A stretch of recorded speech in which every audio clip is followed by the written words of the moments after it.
यह इंसान कोई अपराधी नहीं है। यह भारत का वो रत्न है जिसने दुनिया को लद्दाख के पहाड़ों में जीना सिखाया।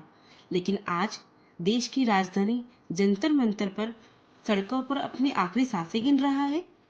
क्यों? क्या गलती है?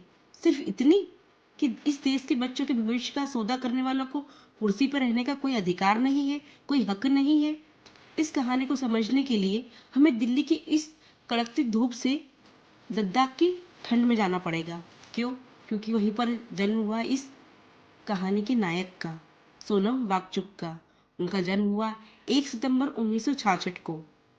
सोनम कोई आम इंजीनियर नहीं थे। उन्होंने देखा कि क्लाइमेट चेंज की वजह से लद्दाख के किसानों के पास खेती के लिए पर्याप्त पानी नहीं बच रहा है।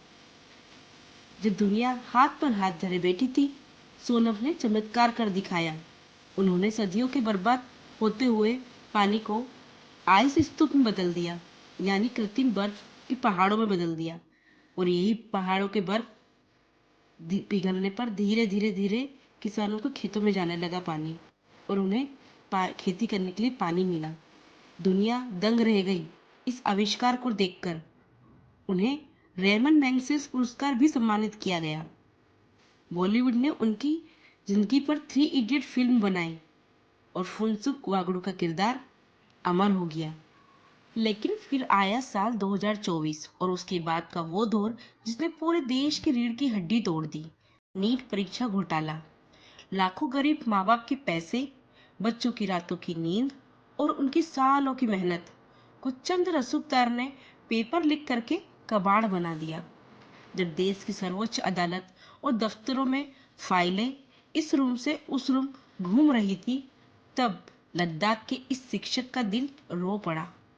सोनम ने कहा, अगर देश के बच्चों का भविष्य सुरक्षित नहीं है तो मेरे आविष्कारों को मैं क्या करूंगा।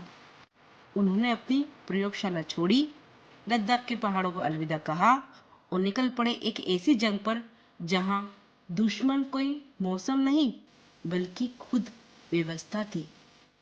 जंतर मंतर पर सोनम बैठ गए। भूख हड़ताल पर उनकी मांग बिल्कुल साफ थी। केंद्रीय शिक्षा मंत्री धर्मेंद्र प्रधान को इस नैतिक विफलता की जिम्मेदारी लेनी होगी और इस्तीफा देना होगा। दिन बीतते गए, 5 दिन, 10 दिन, 15 दिन, 20वें दिन तक आते आते सोनम के शरीर से 9 किलो वजन गायब हो चुका था। डॉक्टरों ने बुलेटिन जारी कर दिया था। कीटोन लेवल खतरनाक स्तर पर है, मल्टीपल ऑर्गन्स फेलियर है। कभी कुछ भी हो सकता है। यह इंसान मर भी सकता है।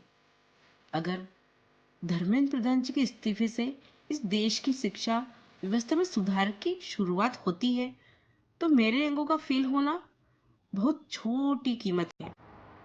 मैं पीछे हटूंगा नहीं। आज 20 दिन हो गए हैं और सोनम वांगचुक की एक एक सांस इस देश के लोकतंत्र की परीक्षा ले रही है।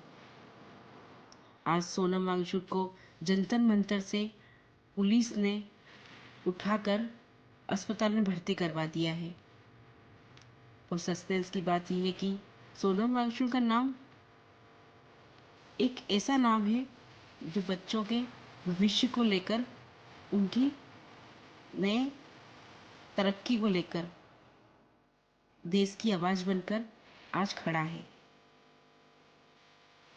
तो देखते हैं क्या सोनम वांगचुक भी किताबों के पन्नों में रह जाएगा या फिर कोई नया इतिहास रच जाएगा। अपनी राय इस कमेंट बॉक्स में ज़रूर दें और चैनल को सब्सक्राइब ज़रूर करें। धन्यवाद। जय हिंद, जय भारत।